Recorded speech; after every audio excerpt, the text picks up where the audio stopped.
Hello વિદ્યાર્થી મિત્રો, ભક્તિ ઇન્ટરનેશનલ સ્કૂલની આ વિડીયો લેક્ચર સિરીઝમાં હું આપનું ફરીવાર હાર્દિક સ્વાગત કરું છું. વાત કરી રહ્યા છીએ વિદ્યાર્થી મિત્રો સંધિની. સંધિમાં આપણે પ્રથમ લેક્ચર જોયું, તેમાં આપણે સમજ્યા સંધિ શું છે. ત્યાર પછી સંધિનો પહેલો પ્રકાર એટલે કે સ્વર સંધિ વિશે આપણે જોયું હતું. હવે આજે આપણે જોઈ રહ્યા છીએ ભાગ બીજો, વ્યંજન સંધિ. બરાબર છે. સ્વર સંધિમાં આપણે શું જોયું હતું કે સ્વર સંધિમાં અગાઉ ફરીવાર સમજાયું હતું પહેલાં, પણ ફરીવાર આપણે યાદ કરી લઈએ છીએ. બરાબર છે કે બે શબ્દો હોય અને બે શબ્દોનું જોડાણ થાય. બરાબર છે. બંને શબ્દોનું જોડાણ થશે. પહેલો શબ્દ છે એનો છેલ્લો ધ્વનિ હશે સ્વર અથવા વ્યંજન, અને બીજો શબ્દ છે એનો પહેલો સ્વર અથવા વ્યંજન આપણને જોડાશે અને નવો કોઈ સ્વર અથવા વ્યંજન ઉદ્ભવે. આ સંધિ છે, આપણે સમજ્યા હતા. ત્યાર પછી સ્વર સંધિમાં શું સમજ્યા કે બે શબ્દો છે તેનો છેલ્લો ધ્વનિ છે સ્વર હશે અને પ્રથમ ધ્વનિ, બીજા શબ્દનો પ્રથમ ધ્વનિ પણ સ્વર હશે. તો સ્વર સાથે સ્વર ભળશે તો એ સ્વર સંધિ થશે. હવે વ્યંજન સંધિમાં શું છે, બે શબ્દો જ જોડવાના છે, પણ પ્રથમ શબ્દનો છેલ્લો ધ્વનિ છે એ વ્યંજન હશે, અથવા તો બીજા શબ્દનો પ્રથમ ધ્વનિ છે એ વ્યંજન હશે. ટૂંકમાં બેમાંથી એક વ્યંજન હશે અને એ જોડાશે ત્યારે થશે એ વ્યંજન સંધિ. બરાબર છે. આ આપણે આખા ચેપ્ટરમાં યાદ રાખવાનું રહેશે. આપણે સ્વર સંધિ હતું તેમાં પણ યાદ રાખ્યું હતું, વ્યંજન સંધિ છે તેમાં પણ આપણે આજ યાદ રાખશું, અને વિસર્ગ સંધિ છે તેમાં પણ આપણે આ યાદ રાખવું પડશે. તો આ વારંવાર આની ચર્ચા નહીં કરીએ. જોઈએ આપણે વ્યંજન સંધિ કોને કહેવાય. જ્યારે વ્યંજન સાથે વ્યંજન મળે અથવા તો વ્યંજન સાથે સ્વર મળે ત્યારે થશે વ્યંજન સંધિ. બરાબર છે. વ્યંજન સાથે વ્યંજન મળે અથવા વ્યંજન સાથે સ્વર મળે અને તેનાથી નવો ધ્વનિ ઉત્પન્ન થાય તેને વ્યંજન સંધિ કહેવામાં આવે છે. શું કહે છે? વ્યંજન સાથે વ્યંજન મળે અથવા તો વ્યંજન સાથે સ્વર મળે પણ એક વ્યંજન હશે તો તેને કહેવાય વ્યંજન સંધિ. હવે વ્યંજન સંધિ સમજી રહ્યા છે તો આપણે અગાઉ ધ્વનિ શ્રેણી સમજ્યા, તેમાં પ્રથમ તેનો જે લેક્ચર હતો તેમાં આપણે વાત કરી રહ્યા હતા વર્ણ પરિચય. વર્ણ પરિચયની વાત કરી રહ્યા હતા, તેમાં આપણે સંપૂર્ણ વર્ણ સમજ્યા હતા કે ટોટલ 36 મૂળાક્ષરો છે, 36 વર્ણ છે. બરાબર છે. અને તેનું સરસ મજાનું કોષ્ટક આપણે તૈયાર કર્યું હતું. છતાં પણ એકવાર અહીંયા ફરીવાર સમજી લઈએ કે વાત કરી રહ્યા છે આપણે વ્યંજન સંધિ, તો વ્યંજન વિશે થોડુંક ટૂંકમાં ખ્યાલ આવી જાય. બરાબર છે. જોઈએ આપણે તો વ્યંજનમાં ક થી જ્ઞ સુધી ઉચ્ચાર સ્થાન એટલે કે એ મૂળાક્ષરનું ઉચ્ચાર સ્થાન અલગ અલગ હોય છે. ક્યાં ક્યાં હતા? કંઠ્ય, તાલવ્ય, મૂર્ધન્ય, દંત્ય અને ઓષ્ઠ્ય. આ પ્રમાણે 5 ઉદ્ભવ સ્થાન મૂળાક્ષરોના એટલે કે કક્કાના છે. બરાબર છે. ત્યાર પછી 5 વર્ગ હતા, ક, ચ, ટ, ત, પ. બરાબર છે. એ પ્રમાણે જોઈએ તો ક, ચ, ટ, ત અને પ. આ પ્રમાણે 5 વર્ગ છે મૂળાક્ષરોના. હવે જોઈએ એ પ્રમાણે આગળ આપણે મૂળાક્ષર લખીએ છીએ. ટૂંકમાં યાદ રાખવાનું શું છે કે આ 5 વર્ગ છે એટલે કે કોઈ પણ વર્ગનો એક એક મોનિટર હોય, કોઈ ક્લાસનો એક એક મોનિટર હોય, એ પ્રમાણે અહીંયા મૂળાક્ષરો આવશે અને તેના મોનિટર એ છે. એટલે એ પ્રકારે આગળ નિયમો બનશે, આપણે જોઈએ છે. ત્યાર પછી ક, ખ, ગ, ઘ, ચ, છ, જ, જ, ટ, ઠ, ડ, ઢ, ત, થ, દ, ધ, પ, ફ, બ, ભ. બરાબર છે. આવી રીતે ત્યાર પછી તેના માટેના એક એક અનુનાસિકતા. અહીંયા અક્ષર ઘટે છે પણ જોઈએ છે આગળ એ જ આપણે જોઈ રહ્યા છીએ અનુનાસિકો છે. ક, ખ, ગ, ઘ સાથે આવે છે અંગ. બરાબર છે. આ અનુનાસિક છે. ચ, છ, જ, જ સાથે આવે છે ય, ટ, ઠ, ડ, ઢ, ત, થ, દ, ધ, ન અને પ, ફ, બ, ભ, મ. બરાબર છે. તો આ અનુનાસિક વિશે વાત કરી રહ્યા છીએ આપણે. અહીંયા વાત કરીએ તો આ અલ્પ પ્રાણ છે, અલ્પ પ્રાણ, આ મહાપ્રાણ, આ અલ્પ પ્રાણ, અલ્પપ્રાણ શું છે, મહાપ્રાણ શું છે એ પણ આપણે સમજાતા. અલ્પપ્રાણ એટલે કે જેમાં શ્વાસની વાયુની પ્રાણવાયુની ઓછી જરૂર પડે તો અલ્પ પ્રાણ છે, બરાબર છે. અને શ્વાસની એટલે કે હવાની વધારે જરૂર પડે જેના ઉચ્ચારમાં તો એ મહાપ્રાણ છે. દાખલા તરીકે ક બોલીએ તો શ્વાસની ઓછી જરૂર પડે, ખ બોલીએ તો વધારે શ્વાસ શરીરની બહાર નીકળે. અલ્પપ્રાણ છે, આ મહાપ્રાણ છે. ત્યાર પછી આ અલ્પપ્રાણ અને આ છે મહાપ્રાણ. ત્યાર પછી આ બંને છે અઘોષ વ્યંજન છે અને આ બંને છે ઘોષ વ્યંજન છે, બરાબર છે. આ છે તેના અનુનાસિકો. આગળ ય, ર, લ અને વ આ પ્રકારે આપણે ભાગ પાડ્યા હતા. ત્યાર પછી શ, શ, સ અને હ, બરાબર છે. આવી રીતે તો આ બધા છે એ ય, ર, લ, વ, બરાબર છે. તો આ છે અલ્પપ્રાણ. અહીંયા બે ભાગ પડશે. આ અલ્પપ્રાણ છે અને એ છે ઘોષ વ્યંજન. અહીંયા શ, શ, સ, બરાબર છે. આ સંઘર્ષિત ધ્વનિ છે, આપણે આગળ ચર્ચા કરી હતી અને સાથે સાથે વાત કરી રહ્યા છે.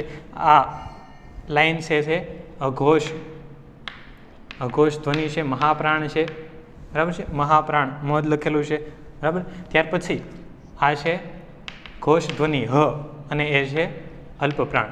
તો આ પ્રકારે આપણે અગાઉ કોષ્ટક સમજાતા. આના પણ અલગ અલગ ભાગ પડે છે, બરાબર છે. આ અનુનાસિક છે, અનુનાસિકનો ક્યાં ઉપયોગ છે હમણાં આવશે, બરાબર છે. એ સિવાય અનુનાસિક સંધિ આવશે તેમાં પણ તેની ચર્ચા આપણે કરીશું, આગળ જોશું. તો અહીંયા આપણે સમજી લઈએ કે બે ઊભી લાઈન છે, તમે જોઈ શકો છો, એ અઘોષ છે. ત્યાર પછીની બે લાઈન છે એ ઘોષ ધ્વનિ છે. અઘોષ અને ઘોષ શું છે એ પણ આપણે સમજાતા કે જ્યારે આપણે બોલીએ છીએ ત્યારે આપણે નાદતંત્રી સ્વરપેટીમાં વધારે કંપન થાય તો એ ઘોષ વ્યંજન છે, ઘોષ ધ્વનિ છે, બરાબર છે. અને જ્યારે આપણે ઉચ્ચાર કરીએ છીએ અમુક એવા મૂળાક્ષરોનું કે જેમાં નાદતંત્રીનું કંપન ઓછું થાય છે, સ્વરપેટીનું કંપન ધ્રુજારી ઓછી થાય છે, તો એ અઘોષ ધ્વનિ છે. આ યાદ રાખવાનું કારણ કે હમણાં જ આવશે આની ચર્ચા, બરાબર છે. ત્યાર પછી અનુનાસિક છે. આ અંગ, ય, ણ, ન, મ. અનુનાસિકનો ઉપયોગ ક્યાં થાય? જે અનુસ્વાર ઉપર ટપકું હોય એ ટપકાના વિકલ્પ રૂપે ટપકું ત્યાં નથી મૂકવું તો ત્યાં અનુનાસિક આવશે, પણ એ જ વર્ગનો આવશે. કયા વર્ગનો આવશે? જે વર્ગનો અનુનાસિક હોય તે. દાખલા તરીકે અહીંયા છે અંગ, તો અંગ છે એ ક વર્ગનો અનુનાસિક કહેવાશે. આ ય છે, ઉચ્ચાર ય થાય છે, બરાબર છે. તો ય છે એ ચ વર્ગનો અનુનાસિક છે. એવી રીતે ણ ટ વર્ગનો અનુનાસિક છે, ન ત વર્ગનો અનુનાસિક છે, સાથે સાથે મ પ વર્ગનો અનુનાસિક છે. આને 5 વર્ગો કહેવાય: ક વર્ગ, ચ વર્ગ, ટ વર્ગ, ત વર્ગ ને પ વર્ગ. ક, ચ, ટ, ત, પ. હવે દાખલા તરીકે કોઈ એમ પૂછે કે ગ કયા વર્ગનો વ્યંજન છે, તો ગ એ ક વર્ગનો વ્યંજન છે. કોઈ પૂછે ઢ કયા વર્ગનો વ્યંજન છે, તો એ ટ વર્ગનો વ્યંજન છે. ટૂંકમાં અહીંયા આ ત્રણ જે તમને મૂળાક્ષરો આપેલા છે, ત્યાર પછી એ અનુનાસિક આપેલા છે, તો એ બધા આ વર્ગના ગણાય. જે આડી લાઈન છે એ તમે જોઈ શકો છો એ પ્રમાણે એના વર્ગના, આ ટૂંકમાં એના મોનિટર છે, એ વર્ગના આ બધા વિદ્યાર્થીઓ ગણાય. તો આવી કંઈક વાત છે, બરાબર છે. હવે આપણે જોઈએ વ્યંજન સંધિ. વ્યંજન સંધિના આપણે નિયમોની ચર્ચા કરીએ. તો સૌથી પહેલાં જોઈએ કયો નિયમ છે. પ્રથમ નિયમ કંઈક એવો છે કે અનુનાસિક સિવાયનો વ્યંજન આવે. ક્યાં આવે? બે શબ્દો જોડાઈ રહ્યા છે. ફરીવાર બે શબ્દો છે જોડાઈ રહ્યા છે, તેમાં પ્રથમ શબ્દનો છેલ્લો ધ્વનિ છે એ અનુનાસિક સિવાયનો વ્યંજન હોય. પહેલાં આપણે જોઈએ અનુનાસિક, બરાબર છે. અહીંયા એટલા માટે જ લખેલું છે કારણ કે અત્યારે જ આપણને આની જરૂર પડી, બરાબર છે. આ પહેલાં પણ આપણે સમજેલા છે, છતાં પણ આપણે સાથે રાખીએ. તમે પણ તમારી જે બુક હોય તેમાં આ કોષ્ટક સાથે રાખો તો ઘણું સરળ થઈ જશે. અનુનાસિક છે અંગ, ય, ણ, ન અને મ.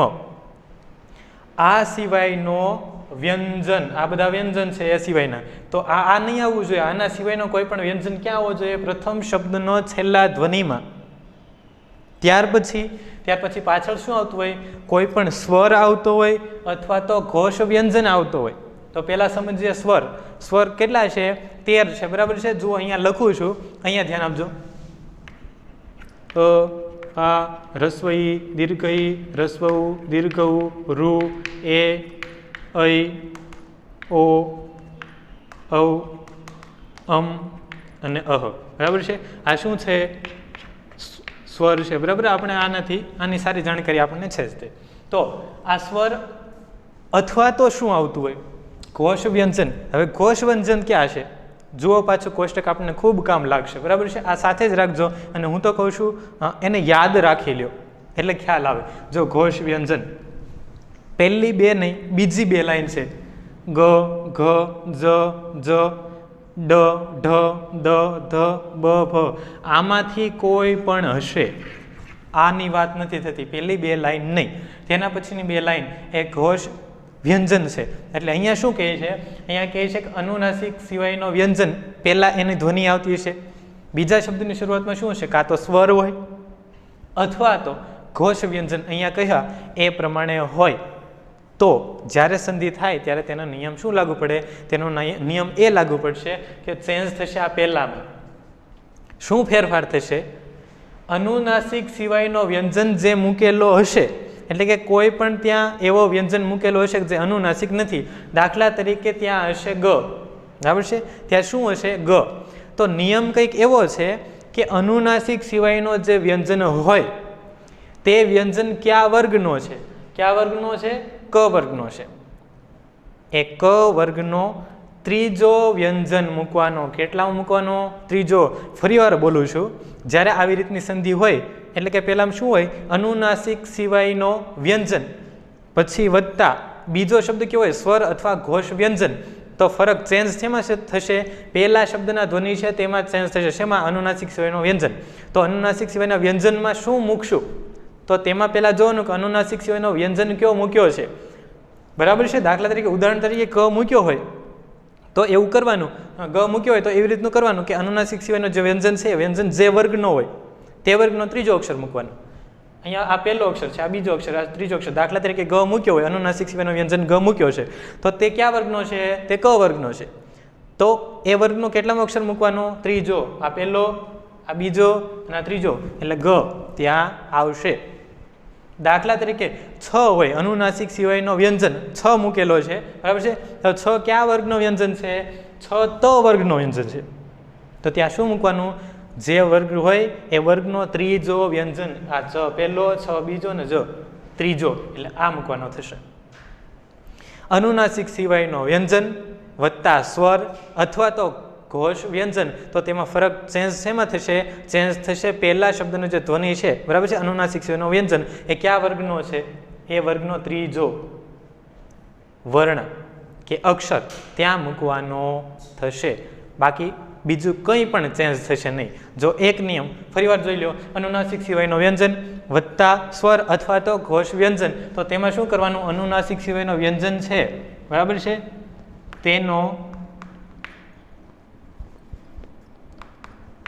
તેના વર્ગનો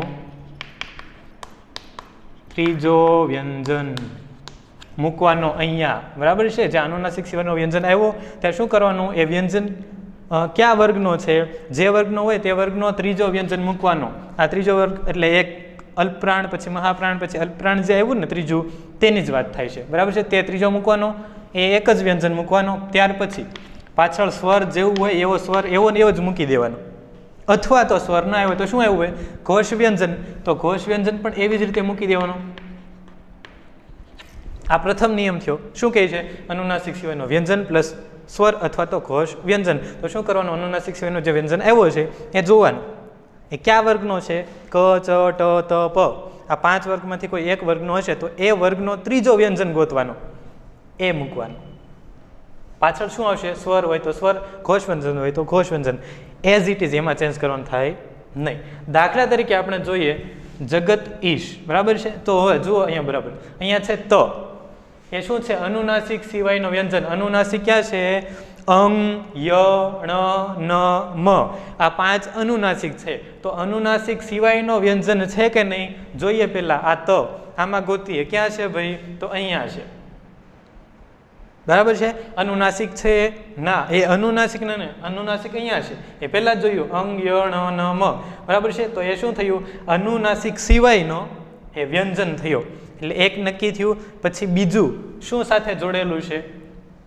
સાથે જોડેલું છે ઈ, ઈશનો ઈ, ઈશ્વર ભગવાન, બરાબર છે, એનો ઈ, બરાબર છે, તો એ શું છે? એ સ્વર છે. તો આ નિયમ લાગુ પડ્યો. અનુનાસિક સિવાયનો વ્યંજન ત છે.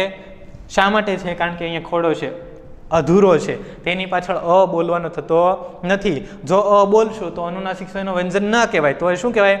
તો સ્વર કહેવાય. જો આની ધ્વનિ શ્રેણી છૂટી પાડો તો ત અડધો છે એટલે આવે, ખાલી ત જ આવશે, પાછળ અ આવશે નહીં. તો ત અનુનાસિક સિવાયનો વ્યંજન છે, વત્તા આવે ઈ, શું છે? સ્વર. તો તરત જ આ નિયમ લાગુ પડ્યો. શું નિયમ લાગુ પડ્યો?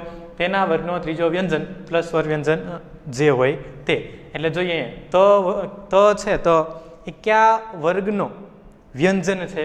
તો ત છે એ ત વર્ગનો વ્યંજન છે. નિયમ પ્રમાણે જે વર્ગનો વ્યંજન હોય એ વર્ગ જોવાનો, એ વર્ગનો કયો અક્ષર મૂકવાનો? ત્રીજો. એટલે આ ત, થ અને આ છે દ, તો અહીંયા દ મૂકવાનો થશે. ક્યાં મૂકવાનો થશે? અહીંયા ત ની જગ્યાએ. એટલે થશે જગદ, ત ની જગ્યાએ આપણે મૂક્યો દ. ત્યાર પછી હોય એનું એ જ સેમ ટુ સેમ મૂકી દેવાનું ઈશ, ઈ દીર્ઘ થશે, બરાબર છે. જગદ ઈશ. જુઓ અહીંયા ક્યાં ફેરફાર કર્યો છે? એક જ જગ્યાએ ફેરફાર કર્યો છે, તો થશે જગદીશ. આવી રીતે આ સંધિ થઈ. સંધિ વિગ્રહમાં પણ એનો એ જ નિયમ લાગુ પડે. સંધિ વિગ્રહ એટલે પાછું સંધિ છૂટી પાડવાની છે. બે પ્રશ્નો પૂછેલા હોય, કાં તો સંધિ જોડવાની કહે, કાં તો સંધિ છોડવાની કહે. જો સંધિ જોડવાની કહે તો પણ આ જ નિયમ લાગુ પડે, સંધિ છોડવાની કહે તો પણ એ જ નિયમ લાગુ પડે. પણ સંધિ છોડવામાં આપણું વાંચન વધારે હોવું જરૂરી છે. સંધિ જોડવામાં નિયમ પ્રમાણે તમે જોડી દેશો, સંધિ છોડવામાં તમારે આ બધું અને આ પ્લસ તમારું થોડું ઘણું વાંચન પણ વધારે હોવું જરૂરી છે, તો તમને એકદમ સરળ રહેશે. ત્યાર પછી જોઈએ આપણે ષટ યંત્ર. ટ છે, શું છે? અનુનાસિક સિવાયનો વ્યંજન છે. જોઈએ અહીંયા ટ ગોતો, ક્યાં છે? કોષ્ટક સાથે જ રાખજો એટલે કામ લાગે. ટ છે મૂર્ધન્ય. ટ કયા વર્ગનો વ્યંજન છે? ટ વર્ગનો વ્યંજન છે. તો નિયમ શું છે? જે વર્ગનો વ્યંજન હોય તે વર્ગનો ત્રીજો વ્યંજન મૂકવાનું થશે. ટ ઠ ડ આ મૂકવાનો છે. ડ ક્યાં મૂકશો? અહીંયા. શ ટ શ ડ, બરાબર છે, આવી રીતે. ત્યાર પછી યંત્ર, અને એ બંને જોડાશે ત્યાર થશે ષડ યંત્ર, કંઈક આવી રીતે. હવે અહીંયા જુઓ, અહીંયા દ અને ઈ બંને ભેગું થઈને દી થયું છે. અહીંયા ડ અને ય એ ભેગું થયું જ નથી, અલગ જ છે. પરંતુ સમજો સ્વર, અહીંયા વ્યંજન છે, અહીંયા સ્વર છે, તો વ્યંજન એ અધૂરો છે, પાછળ આવ્યો સ્વર, તો વ્યંજન અને સ્વર જોડાઈને આખો વ્યંજન થઈ જ જવાનો છે, એ થશે જ તે, બરાબર છે. પરંતુ જ્યારે બે વ્યંજન જોડાય છે ત્યારે તે જોડાક્ષર બનશે, અથવા તો આગળનો વ્યંજન છે એ અધૂરો રહેશે, ખોડો રહેશે, એટલે નીચે આ ત્રાસો લીટો એને દર્શાવવો પડે, એટલે આવું આવ્યું છે. ઓકે. ત્યાર પછી ત્રીજું જોઈએ, દિક અંબર. ક કયા વર્ગનો વ્યંજન છે? જુઓ તો અહીંયા ક છે એ કંઠ્ય, બરાબર છે, ક વર્ગનો વ્યંજન છે. ક વર્ગનો વ્યંજન છે તો તેનો કયો આવશે? ત્રીજો વર્ણ, બરાબર છે. શું આવે? ગ. એટલે થશે દિક અંબર, અને તેમાંથી બનશે દિગંબર. હવે અહીંયા જુઓ, ગ અને અ ની ઉપર છે અનુસ્વાર, ઉપર છે ટપકું, બરાબર છે, અને બંને જોડાઈ ગયા અને દિગંબર થયું. અહીંયા છે બંને વ્યંજન છે, અહીંયા આ છે વ્યંજન, આ છે સ્વર. તો કંઈક પહેલો નિયમ આવી રીતનો થાય. શું કહે છે? અનુનાસિક સિવાયનો વ્યંજન પ્લસ સ્વર અથવા તો ઘોષ વ્યંજન. તો શું થાય? જે વર્ગનો વ્યંજન હોય તે વર્ગનો ત્રીજો વર્ણ મૂકવાનો, ત્યાર પછી સ્વર કે વ્યંજન જે આવતું હોય એનું એ જ મૂકો. પ્રથમ નિયમ એકદમ સરળ સિમ્પલ છે, જોઈ જુઓ. પણ આના માટે કોષ્ટક આવડતું હોવું જરૂરી છે, તો ખબર પડે કે ઘોષ વ્યંજન છે કે અઘોષ વ્યંજન છે, બરાબર. આગળ જોઈએ બીજો નિયમ, અનુનાસિક સિવાયનો વ્યંજન હોય વત્તા અઘોષ વ્યંજન હોય. આમાં શું ફરક છે? અહીંયા ઘોષ વ્યંજન આવ્યો છે, પણ અહીંયા શું છે? અઘોષ વ્યંજન. તો આપણને એ પણ ખબર હોવી જોઈએ કે અઘોષ વ્યંજન ક્યાં છે. ચાલો કોષ્ટક પાસે, બરાબર, આ રહ્યું કોષ્ટક. જુઓ તો ઘોષ વ્યંજન ક્યાં ક્યાં છે? આ છે ઘોષ વ્યંજન, બરાબર છે, આ છે અઘોષ વ્યંજન. આપણે ચર્ચા કરી રહ્યા છે અઘોષ વ્યંજનની. ક, ખ, ચ, છ, ટ, ઠ, ત, થ, પ, ફ. આ શું છે? આ અઘોષ વ્યંજન. તો આ વખતે શું આવેલું છે? આમાંથી કોઈ એક આવેલું છે. તેનો પણ નિયમ છે. આમાંથી કોઈ એક આવેલું હોય તો શું કરવાનું જોઈએ આપણે. અનુનાસિક સિવાયનો વ્યંજન, અનુનાસિક સિવાયનું વ્યંજન શું હશે? ક, ખ, ગ, ઘ, ચ, છ, જ, જ, ટ, ઠ, દ, ધ, ત, થ, દ, ધ, પ, ફ, બ, ભ, આ. બરાબર છે. ત્યાર પછી અંગ, ય, ણ, ન, મ સિવાયના આ બધા વ્યંજનમાંથી કોઈ એક વ્યંજન હશે. બરાબર છે. તો અનુનાસિક સિવાયનો વ્યંજન એ આવે. ત્યાર પછી અઘોષ વ્યંજન આવે. અઘોષ એટલે આગળની 2 લાઇનની આપણે ચર્ચા કરી. તો શું કરવું? તો વિશેષ કંઈ કરવાનું નથી. આટલું જ કરવાનું છે કે અનુનાસિક સિવાયનો વ્યંજન આવ્યો છે તે કયા વર્ગનો છે? જે વર્ગનો હોય તે વર્ગનો પ્રથમ વર્ણ મૂકવાનો છે. અહીંયા શું છે? તેના વર્ગનો ત્રીજો વ્યંજન. અહીંયા સીધું જ આવે તેના વર્ગનો પ્રથમ વ્યંજન. પછી પાછળ કંઈ બદલાવ નહીં થાય, એઝ ઇટ ઇઝ અઘોષ વ્યંજન. આવી રીતે ફેરફાર થયો આમાં. આ ત્રીજો છે, આ પ્રથમ છે. પણ ક્યારે ત્રીજો લાગે, ક્યારે પ્રથમ લાગે? અનુનાસિક સિવાયનો વ્યંજન પ્લસ વર્ગ કે ઘોષ વ્યંજન હોય તો ત્યાં તે વર્ગનો ત્રીજો વ્યંજન મૂકવાનો. અનુનાસિક સિવાયનો વ્યંજન પ્લસ ઘોષ વ્યંજન હોય તો તેના વર્ગનો પ્રથમ વ્યંજન મૂકવાનો છે. શું કહે છે? તેના વર્ગનો પ્રથમ વ્યંજન. ઉદાહરણ દ્વારા સમજીએ. દાખલા તરીકે આપદકાલ. તો અહીંયા શું છે? અનુનાસિક સિવાયનું વ્યંજન છે દ. હા, અનુનાસિક સિવાયનો વ્યંજન છે. ત્યાર પછી બીજું જો ક તો શું છે? અઘોષ વ્યંજન છે. હા, પ્રથમ જ છે, પહેલો ક અને ખ. બરાબર છે. અઘોષ વ્યંજન છે તો ક છે અહીંયા આવ્યું. હવે શું કહે છે? અનુનાસિક સિવાયનો વ્યંજન પ્લસ અઘોષ વ્યંજન તો તેના વર્ગનો પ્રથમ વ્યંજન. કોના વર્ગનો પ્રથમ વ્યંજન? અનુનાસિક સિવાયનો વ્યંજન આવ્યો એ જોવાનો, એ કયા વર્ગનો છે એ જોવાનું, અને એના વર્ગનો પ્રથમ વ્યંજન મૂકવાનો. અહીંયા પહેલો શબ્દ જ્યાં પૂરો થાય છે ત્યાં જોઈએ. અહીંયા દ આવ્યો છે. દ કયા વર્ગનો વ્યંજન છે? જોઈએ અહીંયા આ દ છે. બરાબર છે. દ કયા વર્ગનો વ્યંજન છે? દ ત વર્ગનો વ્યંજન છે. ત, થ, દ, ધ. ઓકે, તો અહીંયા દ છે એ ત વર્ગનો વ્યંજન છે. અહીંયા શું નિયમ છે? જે વર્ગનો વ્યંજન હોય તે વર્ગનો પ્રથમ વર્ણ, પ્રથમ વ્યંજન મૂકવાનો છે. એટલે અહીંયા મૂકવાનો શું થશે? ત. બરાબર છે. જોઈએ આપદકાલ તો શું થશે? આપત કાલ. કાલનું કાલ એમ કેમ લખ્યું? કારણ કે અઘોષ વ્યંજન જેવું છે એવું ને એવું જ લખવાનું છે. અહીંયા જ ચેન્જ થાય છે, અહીંયા કંઈ ચેન્જ નથી થતું. એવા પણ નિયમ આવશે જેમાં બંનેમાં ચેન્જ થતું હશે. બરાબર. આપદકાલ. આપદકાલ કઈ રીતે બને? આપદકાલ. આ ત અને ક શા માટે જોડાણો? કારણ કે દ એ અડધો છે તેમાંથી બન્યો ત. ત પણ અધૂરો અડધો છે, પાછળ સ્વર છે નહીં. બરાબર. સ્વર નથી તો બંને વ્યંજન આવ્યા ને બંને વ્યંજન છે જોડાઈ જાય, જોડાક્ષર થાય. આવી રીતે થાય આપદકાલ. ત્યાર પછી એવી જ રીતે શરદ પ્રકોપ. દ કયા વર્ગનો છે? ફરી વાર જોઈએ તો દ છે ત વર્ગનો વ્યંજન છે. ત, થ, દ, ધ. બરાબર છે. કોષ્ટક સાથે રાખવું અથવા તો યાદ રાખો. એક્ઝામ દેવા જાઓ ત્યારે યાદ રાખજો. અહીંયા આપણે શરદ પ્રકોપ તો દ નો થશે ત. શરદ દ ની જગ્યા આવશે ત. ત્યાર પછી આવશે પ્રકોપ. કંઈક આવી રીતે દ ની જગ્યા થશે ત તો થશે શરદ પ્રકોપ. જુઓ અહીંયા આવી રીતે કંઈક એની જોડણી થઈ. આ બે નિયમ છે. પ્રથમ નિયમમાં કયો વર્ણ આવ્યો? ત્રીજો. બીજા નિયમમાં કયો વર્ણ આવ્યો? પ્રથમ. હવે જોઈએ આગળ. ત્રીજો નિયમ કંઈક એવો છે કે પ્રથમ શબ્દનો છેલ્લો વર્ણ ર હોય અથવા સ હોય વત્તા બીજા શબ્દનો વર્ણ છે, એટલે કે શરૂઆતનો ધ્વનિ એ કાં તો ચ હશે અને કાં તો છ હશે. જો આવું થાય તો શું નિયમ થાય? તો નિયમ આટલો થાય કે ર અથવા તો સ ની જગ્યાએ થશે શરણાઈનો શ. બરાબર છે. શું થશે? શરણાઈનો શ. અને ત્યાર પછી ચ અને છ એઝ ઇટ ઇઝ જેવું છે એવું એવું જ આવશે. ર અને સ ની જગ્યાએ માત્ર આપણે કરવાનો શરણાઈનો શ. બરાબર છે. ચ છ એવું એવું જ. ર અથવા સ વત્તા ચ અથવા છ તો શું આવે? ર અને સ નું થાય શું થાય? શ. શરણાઈનો શ. બરાબર છે. ત્યાર પછી વત્તા ચ અને છ એવું એવું જ આવે. હવે જોઈએ આપણે. અહીંયા છે નિસ અને ચિંત તો અહીંયા આવ્યું સ. બરાબર છે. આ બંને ખોડા છે એટલે કે અધૂરા છે. પાછળ અ કે આ કે કંઈ સ્વર નથી. બરાબર છે. નિસ તો અહીંયા આવ્યું સ. બીજો શબ્દ શરૂ થાય છે તેમાં પહેલું એવું ચ અને છ માંથી આવ્યો ચ, તો શું થાય? ર અને સ નું થાય શ. લખીએ આપણે નિશ આવી રીતે વત્તા ચિંત, પાછળ કાંઈ ફરક પડશે ના, જેવું છે એવું એવું જ લખવાનું છે. તો થશે નિશ્ચિંત, કંઈક આવી રીતે. શ અને ચ અહીંયા જોડાયેલા છે, નિશ્ચિંત, બરાબર છે.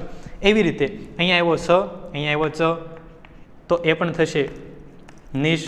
શા માટે નિશ લખ્યું? કારણ કે ર અને સ માંથી શું થાય? શ થાય. ત્યાર પછી બીજું છે ચલ, શું બનશે? નિશ્ચલ, કંઈક આવી રીતે. ત્યાર પછી એવી રીતે પુનરચ, બરાબર. પુનર, ર છે ખોડો છે એટલે અધૂરો છે, અડધો છે. ત્યાર પછી છે ચ, અહીંયા શું છે? ર અથવા સ આવતો હોય તો શું બને? શ બને. પુનઃ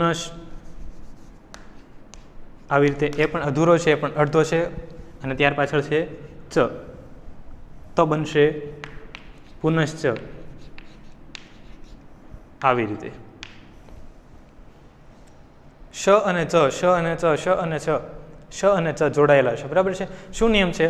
ર અથવા સ અને બીજા શબ્દમાં વત્તા આવતો હોય ચ અથવા છ, તો ર અથવા સ માંથી કરવાનો શરણાઈનો શ, વત્તા ચ અને છ એઝ ઇટ ઇઝ જેવો હોય એવું ને એવું જ મૂકવાનો છે. આ થઈ ગયો ત્રીજો નિયમ, બરાબર છે. આવી રીતે થશે નિશ્ચિંત, નિશ્ચિંત, નિશ્ચલ, નિશ્ચલ અને પુનર વત્તા ચ, તો પુનશ્ચ. આવું થશે. નિયમ નંબર 3 જોયો. હવે જોઈએ નિયમ નંબર 4. શું કહે છે? નિયમ નંબર 4 એવું કહે છે, અહીંયા બરાબર સમજો. ઈ કે ઉ આવતું હોય ત્યાર પછી આવતો હોય સ, વત્તા ક અથવા પ અથવા ટ અથવા ફ. ફરીવાર બરાબર સમજી લ્યો, અહીંયા બે શબ્દોનું જ જોડાણ થાય છે, બે થી વધારેનું નથી થઈ રહ્યું. શેનું થાય છે? સ અને ક પ ટ ફ બંનેનું જ થાય છે. પણ એક અહીંયા નિયમમાં આગળ શું કર્યું છે કે સ ની આગળ શું આવતું હોય? સ ની આગળ સ્વર આવતો હોય, કાં તો ઈ આવતો હોય અથવા ઉ આવતો હોય. ઈ અથવા ઉ પછી આવે સ, ત્યાર પછી બીજા શબ્દની શરૂઆતમાં આવે ક પ ટ ફ, કોઈ પણ એક આવે. તો આવા નિયમમાં શું કરવું? આ નિયમમાં અહીંયા ચેન્જ થશે. ઈ અને ઉ સાથેનો સ, તેની જગ્યાએ આવશે આપણે ષષ્ઠકોણનો શ કરીએ છીએ ને, એ આવશે ષષ્ઠકોણનો શ. શેની જગ્યાએ? ઈ ઉ અને સ એની જગ્યાએ. બીજો શબ્દ છે તેની શરૂઆતમાં ક આવે અથવા પ આવે અથવા ટ આવે અથવા ફ આવે, તો બધું એઝ ઇટ ઇઝ જેવું હોય એવું ને એવું લખવાનું. એક જ જગ્યાએ ચેન્જ થયું. ઈ ઉ સ ની જગ્યાએ શું આવ્યું? શ. કયો શ છે? ષષ્ઠકોણનો શ છે. ઉદાહરણ દ્વારા સમજીએ. અહીંયા છે નિષ્કામ, બરાબર છે. અહીંયા સ આવ્યું છે. સ હા, અધૂરો છે હા, કારણ કે નીચે લીટો છે, લાઈન છે, બરાબર. ખોડો છે, અધૂરો છે. ત્યાર પછી શું કીધું? આગળ ઈ કેવું આવતું હોય. હવે અહીંયા નિસની તમે સંધિ છૂટી પાડો એટલે ન ઈ પછી સ આવે, એટલે પાછળ પહેલાં આવ્યું ઈ પછી આવ્યું સ, બરાબર છે. એ પહેલું, ત્યાર પછી બીજું ક પ ટ ફ, તો અહીંયા ક આવ્યું, બરાબર છે. એનો અર્થ એમ કે આ નિયમ એને લાગુ પડશે. જોઈ રીતે કઈ રીતે બને? ત્યાં બનશે નિશ વત્તા કામ. જોઈ લો બરાબર. ની સ એમાંથી શું બન્યું? ષષ્ઠકોણનો શો. ષષ્ઠકોણનો શો શા માટે બન્યો? કારણ કે અહીંયા નિયમ છે કે ઈ કે ઉ પછી સ આવતો હોય, પછી ક પ ટ ફ આવતું હોય, તો ઈ કે ઉ અને સ નું શું બને? ષષ્ઠકોણનો શ. નિષ્કામ એટલે બને નિષ્કામ. શા માટે જોડાણા? કારણ કે બંને છે વ્યંજન, વચ્ચે સ્વર છે નહીં, તો જોડાક્ષર થશે.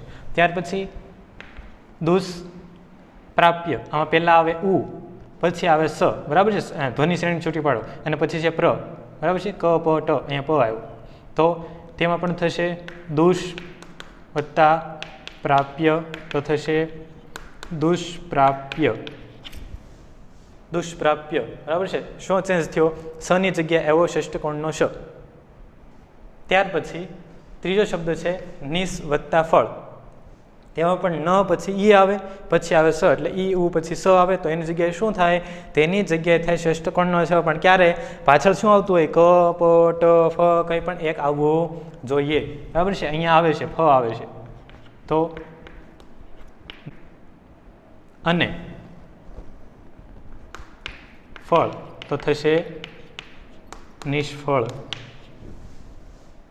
આવી રીતે થશે. શું ચોથો નિયમ છે? સ આવતો હોય પણ સ પહેલાં આવે સ્વર ઈ અથવા ઉ, ઈ અથવા ઉ પછી આવે સ, પછી વત્તા ક અથવા પ અથવા ટ અથવા ફ, તો ઈ ઉ અને સનું શું થાય? ષષ્ઠકોણનો શ. આવો કંઈક ચોથો નિયમ. ત્યાર પછી પાંચમો નિયમ જોઈએ. તેમાં શું કહે છે? પ્રથમ શબ્દમાં આવે સ, પણ સની પહેલાં સ્વર શું આવતો હોવો જોઈએ? અ પછીનો સ, પછી વત્તા બીજો શબ્દ એ શું હોય? એને શરૂઆતનું ધ્વનિ શું હોય? વ્યંજન હોય. બરાબર છે? તો શું કરવું? ત્યારે અ અને સ બંનેનું થશે ઓ. આ બંનેમાં થશે ફેરફાર. એનું થશે ઓ અને પાછળ વ્યંજન જે આવતો હોય એઝ ઇટ ઇઝ લખી નાખવાનું, એનો એઝ લખવાનો. આ નિયમ જોઈએ આપણે. શું કહે છે અહીંયા? અધસ ગતિ. બરાબર છે? અહીંયા સ છે તો સ આવેલો છે, એ પણ ખોડો અધૂરો અડધો છે. આગળ અ એટલે અધસની સંધિ જ્યારે ધ્વનિ શ્રેણી છૂટી પાડશો ત્યારે અ પછી ધ અને અ પછી સ આવશે એટલે અ અને સ આવ્યો એટલે આ નિયમ લાગુ પડ્યો. પાછળ છે વ્યંજન, ગ છે વ્યંજન છે. શું કહે છે? અ અને સ ની જગ્યાએ શું કરવું? ઓ. બરાબર છે? તો આવી રીતે કંઈક અધ પછી ઓ. બરાબર છે? અને ગતિ. તો આ બંને જોડશું. આ માત્ર લખેલું જ છે, આવી રીતે નથી લખાતું, પણ લખ્યું છે તમને સમજાય એ માટે કે અધ પછી સનું બને ઓ. બરાબર છે? એટલે ધ શું થશે અહીંયા? અડધો. એટલે જો ધ અડધો થશે, અધૂરો થશે, પાછળ સ્વર આવે તો વ્યંજન અને સ્વર બંને જોડાવાના જ છે. તો અ અડધો ધ પછી ઓ શેનું થયું? અ અને સનું થયું. ત્યાર પછી આવે ગતિ. બરાબર છે? તો અધ ઓ એવું તો ના થાય, પણ શું થાય? અધો. શું થાય? અધો. બરાબર છે? આ યાદ રાખજો. હું તો અહીંયાથી ભૂસી નાખું છું, તમે તમારા મગજમાંથી ડિલીટ ના કરતા, યાદ રાખજો. આવી રીતનું કંઈક થાય છે. તો આપણે સીધું લખીએ છીએ અધો. અધો કઈ રીતે આવ્યું હમણાં સમજ્યા. ત્યાર પછી ગતિ. બરાબર? તો એ સીધું જ શું થાય? આપણે અહીંયા લખી નાખીએ છીએ અધો ગતિ. બરાબર છે? એ 3-4 રૂપ છે સમજવા માટે, પણ આપણે અહીંયા સમજ્યા. બરાબર છે? અધસ સ ગાયબ કરી નાખ્યો, તેની જગ્યાએ મૂક્યું ઓ. શા માટે? કારણ કે પાછળ શું છે? વ્યંજન છે. અને અહીંયા નિયમ છે અ પછી સ આવે વત્તા વ્યંજન આવે તો અ અને સનું શું થાય? ઓ થાય. પાછળ વ્યંજન એનો એ જ આવે. તો અહીંયા અધ સ અધો વત્તા ગતિ તો થયું અધો ગતિ. એવી રીતે શું થાય? મનસ પાછળ સ છે. બરાબર? આગળ આવ્યો અ અને સ પાછળ શું છે? ર. બીજા શબ્દની શરૂઆત તો એ થશે મનોરથ. શા માટે મનોરથ થયું? નિયમ છે અહીંયા અ પછી સ પછી વ્યંજન છે તો અ અને સ નો ઓ થાય. અહીંયા મનસ તો મનો પછી રથ, મનોરથ. તો આપણે વાત કરી રહ્યા હતા આગળના નિયમની. તો નિયમ નંબર 6. નિયમ નંબર 6માં શું કહે છે કે પ્રથમ શબ્દનો છેલ્લો ધ્વનિ ઈ કે ઉ હોય, બીજા શબ્દનો પ્રથમ ધ્વનિ સ હશે. શું હશે? સ. તો જો અહીંયા આપેલું છે ઈ કે ઉ વત્તા સ, તો ત્યાં પ્રથમ ઈ કે ઉ એ જેવું છે એવું ને એવું જ આવશે. તેમાં કોઈ પણ પ્રકારનો ચેન્જ નહીં થાય. ફેરફાર થશે સમાં. તેમાં સ થશે ષષ્ઠકોણનો શ. આવી રીતે પેલા છે ઈ અને ઉ, બીજા શબ્દની શરૂઆતમાં શું છે? સ. તો ઈ અને ઉ જેવું છે એવું જ રહેશે. સની જગ્યાએ શું થશે? ષષ્ઠકોણનો શ. બરાબર? જોઈએ આપણે ઉદાહરણ જોઈએ. અહીંયા છે વી. વીની ધ્વનિ શ્રેણી છૂટી પાડો એટલે પાછળ શું આવે? ઈ આવે. ઈ આવ્યું. ત્યાર પછી બીજા શબ્દની શરૂઆતમાં શું છે? સ. અહીંયા સ છે. નિયમ શું કહે છે? નિયમ એમ કહે છે કે પહેલાં ઈ કે ઉ પછી સ હોય. બરાબર છે? તો ઈ અને ઉ એવું ને એવું જ લખું.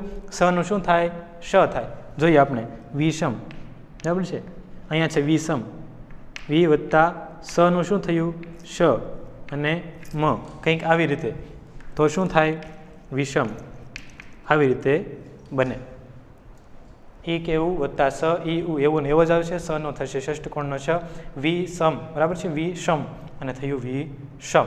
આવી રીતે ધ્વનિ શ્રેણી સંધિ છૂટી પણ એવી જ રીતે પડશે, નિયમ સાથે જ તે. ત્યાર પછી બીજું છે સુ અને સમાં. હવે સુની ધ્વનિ શ્રેણી છૂટી પાડો એટલે પાછળ આવે ઉ. પછી બીજો શબ્દ છે એની શરૂઆતમાં શું છે? સ. ઈ ઉ વત્તા સ, તો સનો શું થાય? શ થાય. સુ શ માં આવી રીતે.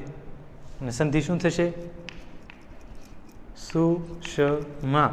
અથવા તો વૈકલ્પિક રીતે તેની જોડણી જ્યારે શ ને હલંત કરે છે, એટલે અડધો કરે છે, ત્યારે સુષ્મા કંઈક આવી રીતે થાય આ નિયમ પ્રમાણે. ઓકે, આ નિયમ નંબર 6. નિયમ નંબર 6માં શું કહે છે? ઈ કે એવું આવે પછી બીજો શબ્દનો પ્રથમ ધ્વનિ સ આવે તો સનો શું થાય? શ આવે, શ થાય. ઓકે, આગળ જોઈએ. નિયમ નંબર 7. નિયમ નંબર 7માં કહે છે કે પ્રથમ શબ્દનો છેલ્લો ધ્વનિ ત વર્ગનો વ્યંજન હોય, ત થ દ ધ આવે, ત્યાર પછી બીજો શબ્દ છે તેમાં ચ વર્ગનો વ્યંજન, ચ વર્ગનો કોઈ પણ વ્યંજન આવે, બરાબર છે, ચ છ જ જ આવું આવે, ત્યારે શું કરવું? ત્યારે બહુ સિમ્પલ છે. ત વર્ગનો વ્યંજન હોય તે જગ્યાએ ચ વર્ગનો વ્યંજન મૂકવાનો છે. અહીંયા પ્રથમ શબ્દની જગ્યાએ ચ વર્ગનો વ્યંજન, અને તો પાછળ ચ વર્ગનો વ્યંજન છે એનો એઝ ઇટ ઇઝ મૂકવાનો છે. એઝ ઇટ ઇઝ, તે જ તે વર્ગનો વ્યંજન. જો બરાબર સમજો, પ્રથમ શબ્દનો છેલ્લો ધ્વનિ ત વર્ગનો વ્યંજન હોય, તો થ દ ધ હોય, અને બીજા શબ્દનો પ્રથમ ધ્વનિ ચ છ જ જ એવું હોય, ત્યારે પ્રથમ વર્ગ છે એમાં ત વર્ગનો ધ્વનિ ત્યાંથી કાઢી નાખવાનો છે.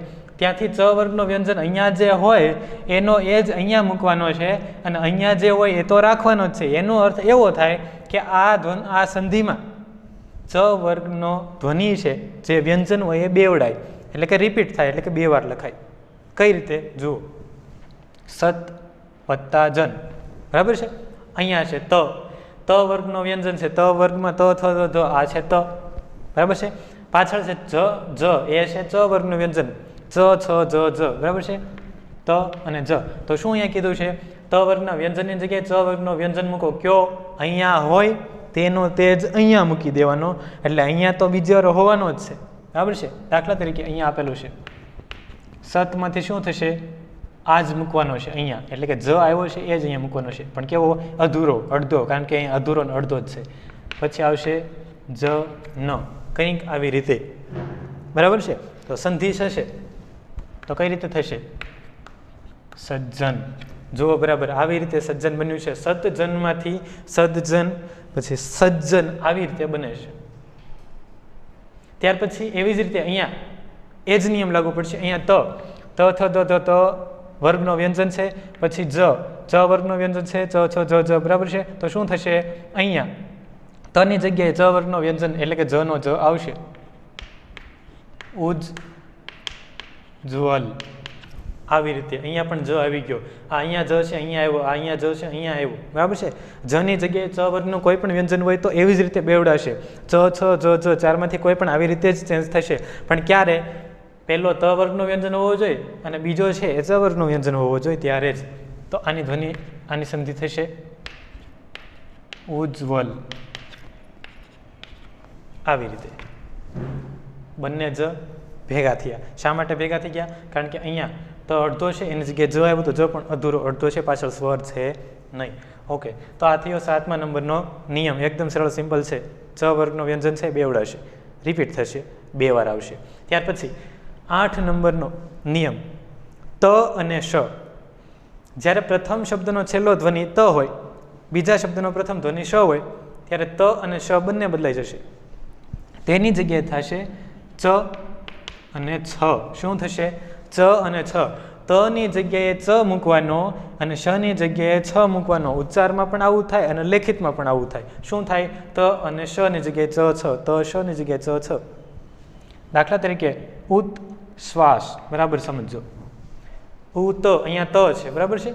ત્યારે બીજું શ આવવું જોઈએ. આ શ છે, હા શ છે, શ અને વ જોડેલો છે, પણ આગળ છે શ, બરાબર છે. આપણે તેનું જ કામ છે.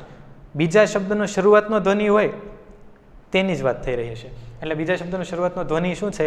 શ્વાસ. તો શ થી જ શરૂ થયું. અહીંયા ત અને શ, ત અને શ થયું. તો ત અને શ થાય તો શું થાય? ત નો ચ, શ નો છ, બરાબર છે. કઈ રીતે લખાય? ઉચ્ચ. ઉતમાંથી શું થાય? ઉચ્ચ થાય.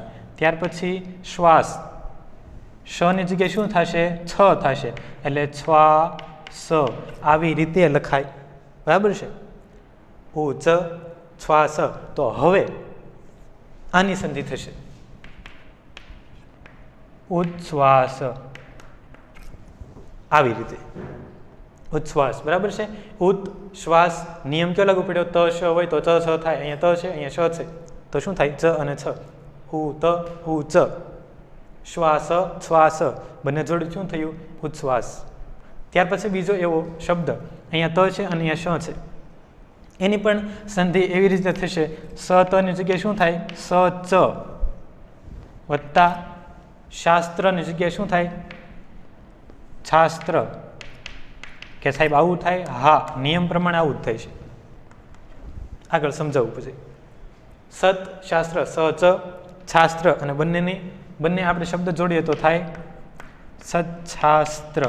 કે સાહેબ આવી રીતે શબ્દો મળતા હશે? હા, નિયમ છે, નિયમ છે, એટલે આવી રીતે થાય. દાખલા તરીકે અહીંયા તમને સમજાવું છું એક ખાલી અલગથી, કે દાખલા તરીકે હોય ચંચળબેન, બરાબર છે? તો ચંચળ નામ હોય તો ઉપર અનુસ્વાર એટલે કે ટપકું ના કરવું હોય તો આવી રીતે લખવાનું હોય ચંચળ. શું થાય? આ ય છે. આ જ્યારે આપણે અનુનાસિકવાળી સંધિ શીખતા હશું ત્યારે આવું આવશે. તો કે સાહેબ આ ચંચળ ને આ ચૈચળ આવું લખ્યું હોય તો તકલીફ ના થાય? ના થાય. આ નિયમ પ્રમાણે આવું થાય, બરાબર છે? આપણે વાત સમજતા હતા, પણ અહીંયા સત્શાસ્ત્ર આવી રીતે એની જોડણી થશે અને સંધિ આવી રીતે થશે. ત શ માંથી ચ છ થાય. આ સમજવા માટે હતું, આપણે જોઈએ છે અહીંયા. ત શ માંથી શું થાય? ચ છ, 8 નંબરનો નિયમ. ત્યાર પછી 9 નંબરનો નિયમ. તેમાં શું કહે છે? પ્રથમ શબ્દનો છેલ્લો ધ્વનિ શું હોય? સ. બીજા શબ્દનો પ્રથમ ધ્વનિ શું હોય? શ. તો સ છે તેની જગ્યાએ વિસર્ગ થશે. શું થશે? વિસર્ગ. અને શ નો શ એઝ ઇટ આવશે. વિસર્ગ શું છે? આપણે કરીએ છીએ અમ અને અહ, બરાબર છે? તો આ અની ઉપર ટપકું છે, બરાબર છે? એ છે અનુસ્વાર. જ્યારે આ અ પછી બે ટપકા છે તો એને શું કહેવાય? વિસર્ગ, બરાબર છે? એટલે ત્યારે તમને કોઈ ધ્વનિમાંથી વિસર્ગ કરવાનું કહે તો એની જગ્યાએ ટપકા આવે. અહીંયા સ ની જગ્યાએ વિસર્ગ કરો એટલે સ જ્યાં ચાહશે ત્યાં શું આવશે? બે ટપકા આવશે. જોઈએ આપણે, એ છે વિસર્ગ, બરાબર? સ વત્તા શ, તો વિસર્ગ વત્તા શ. જોઈએ આપણે, આ છે નિસ અને આ છે શબ્દ, બરાબર છે? અહીંયા સ, અહીંયા સ આવ્યો. ત્યાર પછી બીજો શ અહીંયા છે, બરાબર છે? જો આવું બને, પહેલા સ આવે ને પછી શ આવે તો સ નું શું થાય? વિસર્ગ. એટલે ની પછી શું થાય? વિસર્ગ. એટલે થયું નિહિ વત્તા શબ્દ. એમાં કાંઈ ચેન્જ નહીં થાય, સ નો શ જ આવશે. તો એ થાય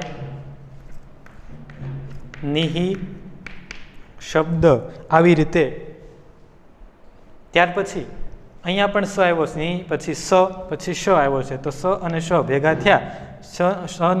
નું શું થાય? વિસર્ગ થાય. નિહિ વત્તા શંકા, તો એ થાય નિશંકા.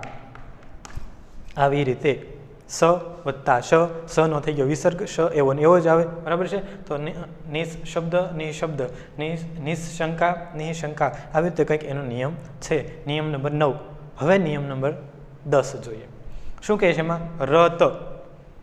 જ્યાં પ્રથમ શબ્દનો છેલ્લો ધ્વનિ ર હશે, બીજા શબ્દનો પ્રથમ ધ્વનિ ત હશે, તો ચેન્જ થશે પહેલામાં. શેમાં? પહેલામાં. રની જગ્યાએ શું થશે? સ થશે. શું થશે? સ. અને ત એવો ને એવો જ રહેશે. ર તની જગ્યાએ શું થાય? સ ત. ર નો ચેન્જ થયો, તમાં ચેન્જ થશે નહીં, બરાબર છે?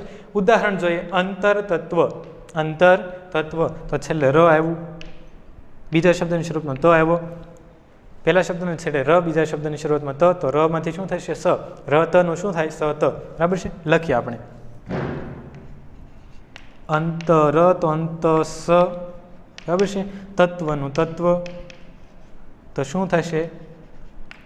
અંતસ્તત્વ. આવી રીતે કંઈક અંતસ્તત્વ. કેમ સ અને ત જોડાણો? કારણ કે અહીંયા ર અધૂરો છે, રની જગ્યાએ સ આવ્યો તો એ પણ અધૂરો જ છે. અને જો અહીંયા સ અને ત બંને વ્યંજન છે, વચ્ચે સ્વર નથી તો બંનેનો જોડાક્ષર થશે. વ્યંજન અને સ્વર હોય તો આખો વ્યંજન બને, બે વ્યંજન હોય તો જોડાક્ષર બની જશે. તો આ થયું અંતસ્તત્વ. ર અને તમાંથી શું થયું? સ અને ત. નિયમ નંબર 10. હવે આપણે આગળ જોઈએ નિયમ નંબર 11. તો નિયમ નંબર 11માં શું છે જોઈએ આપણે. તે પણ વિસર્ગવાળો જ છે. કેવો છે? વિસર્ગ એટલે બે ટપકા. પહેલા શબ્દનો છેલ્લો ધ્વનિ ર હોય, પહેલા શબ્દનો છેલ્લો ધ્વનિ ર, બીજા શબ્દનો શરૂઆતનો ધ્વનિ શ હોય તો એક જ ચેન્જ થશે, એક જ ફેરફાર થશે. આગળ જોયું હતું એ પ્રમાણે સ પ્લસ શ, સ નો થયો તો વિસર્ગ, અહીંયા ર પ્લસ શ, ર નો પણ થશે વિસર્ગ. વિસર્ગ બરાબર છે. ફરીવાર વિસર્ગ શું છે?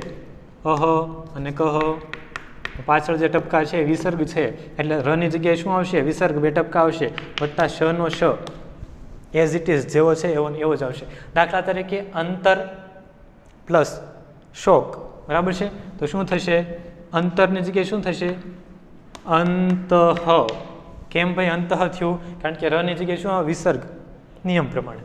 ત્યાર પછી શોક, અંતર શોકમાંથી થયું અંતઃ શોક બરાબર છે, અને તેની સંધિ થાય અંતઃ શોક. આ તો એનો સ્ટેપ હું સમજાવી રહ્યો છું, બાકી થાય તો એ અંતર શોકમાંથી સીધું અંતઃ શોક જ થાય. આપણે સ્ટેપ સમજી રહ્યા છે કારણ કે આપણને થોડુંક સરળ પડી જાય કે આમાંથી આ ચેન્જ થયું પછી આવી રીતે બન્યું. નિયમ નંબર 11. ર પ્લસ શ તો બન્યું વિસર્ગ પ્લસ શ.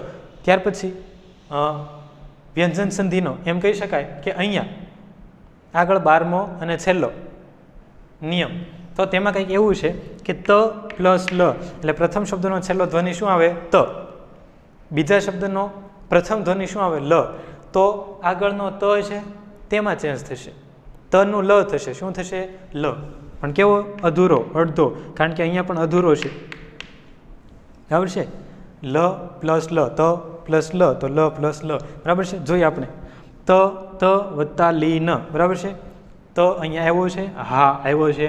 લ અહીંયા બીજા શબ્દની શરૂઆતમાં છે તો ત પ્લસ લ તો લ પ્લસ લ એવું થશે. તો થશે ત લ બરાબર છે. તમાંથી શું થયો? લ, અને પાછળ લીન, એવું ને એવું જ. તો સંધિ કરશું તો શું થશે? તલ્લીન બરાબર છે. કેવી રીતે તલ્લીન થયું? કારણ કે આ અધૂરું છે, અહીંયા ત અડધો છે એમાંથી લ અડધો થયો, અડધો ને અડધો અહીંયા આવ્યો, બંને વ્યંજન જોડાણા તો તત લીન, તલ લીન, તલ્લીન એવું થયું. આ બધી ઉચ્ચારણની બાબત છે. તમે કોઈ પણ શબ્દ, બે શબ્દને ભેગા બોલશો તો એ ગમે રીતે જોડાઈ જ જશે બરાબર છે. એના અલગ અલગ નિયમો હોય છે. અહીંયા આપણે કયા નિયમો જોયા? અહીંયા આપણે જોયા વ્યંજન સંધિ બરાબર છે. વ્યંજન સંધિના આપણે નિયમો જોયા. ફરી એકવાર ટૂંકમાં જોઈ લઈએ. પહેલો નિયમ છે અનુનાસિક સિવાયનો વ્યંજન પ્લસ સ્વર અથવા ઘોષ વ્યંજન. જો આવું હોય તો અનુનાસિક સિવાયના વ્યંજનની જગ્યાએ શું આવે? તેના વર્ગનો ત્રીજો વ્યંજન. પાછળ શું ચેન્જ થશે? કંઈ નહીં, એઝ ઇટ ઇઝ, જેવું છે એવું એવું જ. બીજો નિયમ શું કહે છે? અનુનાસિક સિવાયનો વ્યંજન પ્લસ અઘોષ વ્યંજન. જો એવું હોય તો અનુનાસિક સિવાયના વ્યંજન જે વર્ગનો હોય એ વર્ગનો પ્રથમ વ્યંજન, પાછળ ચેન્જ થશે ના થાય. અઘોષ વ્યંજન જેવો હોય એવો ને એવો જ મૂકવાનો. ત્યાર પછી ત્રીજો નિયમ ર અથવા સ વત્તા ચ અથવા છ. શેમાં ચેન્જ થશે? પહેલા બે વર્ણમાં ર અથવા સ આવ્યો છે તેની જગ્યાએ શું કરવાનો? શ. કયો શ? શરણાઈનો શ. શ વત્તા પાછળ ચ કે છ જેવું આવે એવું ને એવું. ત્યાર પછી નિયમ નંબર 4 એમાં શું કહે છે? ઈ કે ઉ પછી આવે સ. ઈ કે ઉ વત્તા સ નહીં, ઈ અને ઉ પછી સ, આ એક જ શબ્દનું એન્ડિંગ છે. ત્યાર પછી બીજા શબ્દનું શરૂઆત શું છે? ક પ ટ ફ બરાબર છે. આવું આવે તો ઈ કે ઉ અને સ એની જગ્યાએ શું આવે? શ. આ શ કયો આવશે? એ આવશે ષષ્ઠકોણનો શ. પછી ક પ ટ ફ જે આવતું હોય એ. આ એનો નિયમ થયો. ત્યાર પછી 5 નંબરનો નિયમ શું કહે છે? અ પછી સ આવે, વત્તા આવે વ્યંજન, અ અને સ માં શું થાય? ઓ. પાછળ શું આવે? વ્યંજનનો વ્યંજન જે આવે એઝ ઇટ ઇઝ. ત્યાર પછી છઠ્ઠું, પહેલા ઈ કે ઉ આવે પછી સ આવે બરાબર છે. ઈ ને ઉ એવું જ લખવાનું, સ લખવાનું, શ ષષ્ઠકોણનો શ. નિયમ નંબર 6. નિયમ નંબર 7 ત વર્ગનો વ્યંજન પ્લસ ચ વર્ગનો વ્યંજન. તો બંને આવે ચ વર્ગનો વ્યંજન. ચ વર્ગનો વ્યંજન અહીંયા જે આવ્યું હોય એનો એચ બેવડા એટલે કે ફરીવાર લખાય બરાબર છે આવી રીતે. ત્યાર પછી 8 નંબરનો નિયમ શું કહે છે? ત શ માંથી ચ છ થ બરાબર. ત માંથી ચ, શ માંથી છ, ત શ ચ છ આવું થાય. 9 નંબરનો નિયમ શું કહે છે? ચ અને શ વિસર્ગવાળો છે. સમાંથી શું થાય? વિસર્ગ, 2 ટપકા, પછી આવે શ, જેવો હોય એવો ને એવું જ લખવાનું. તો થશે એ નિયમ નંબર 9. પછી નિયમ નંબર 10, એમાં શું કહે છે? ર ત ની જગ્યાએ શું થાય? સત. સ ત, રની જગ્યાએ સ, તની જગ્યાએ ત, રતની જગ્યાએ સત. બરાબર છે. નિયમ નંબર 10. નિયમ નંબર 11, એમાં શું કહે છે? એમાં છે ર પ્લસ શ. અહીંયા ર પ્લસ શ. બરાબર છે. તો જેવી રીતે સ પ્લસ શમાં નિયમ થયો હતો વિસર્ગનો, એવી રીતે અહીંયા જ થશે ર પ્લસ શ. તો વિસર્ગ પ્લસ શ, શ જેવો હોય એવો ને એવો જ મૂકવાનો. ત્યાર પછી 12 નંબરનો નિયમ ત પ્લસ લ, તો એમાં થશે લ પ્લસ લ. તો આવો કંઈક આના નિયમો છે. 12 નિયમો વિસર્ગ વ્યંજન સંધિના જોયા. હજુ આપણે અનુસ્વાર, અનુનાસિક આપણે સમજવાનું છે. અનુનાસિક સંધિ એના વિશે અલગથી જાણશું, અને વિસર્ગ સંધિ તેના વિશે પણ અલગથી જાણીશું. આપણે જોઈ રહ્યા છીએ વ્યંજન સંધિ ભાગ 2, એટલે કે સંધિનો બીજો ભાગ છે. એમાં આપણે વ્યંજન સંધિ સમજ્યા. મિત્રો એકદમ ખૂબ સરળ અને સિમ્પલ છે. સંધિ જેવી રીતે જોડાય છે એવી રીતે જોડાય પણ છે. બરાબર છે. એના એ જ નિયમો હોય છે. સંધિ જોડવા માટે, એટલે કે 2 શબ્દો જોડવા માટે તમારે માત્ર એનો મનમાં ઉચ્ચાર કરો તો પણ 2 શબ્દો જોડાઈ જતા હોય છે. નિયમો ખ્યાલ હોય તો આપણે એક્ઝામમાં સારા માર્ક્સ લઈ શકીએ. તો આજ માટે આટલું જ. આગળ પાછું વિસર્ગ સંધિ ફરીવાર જોશું. તો બસ આજ માટે આટલું. જય હિન્દ, જય ભારત.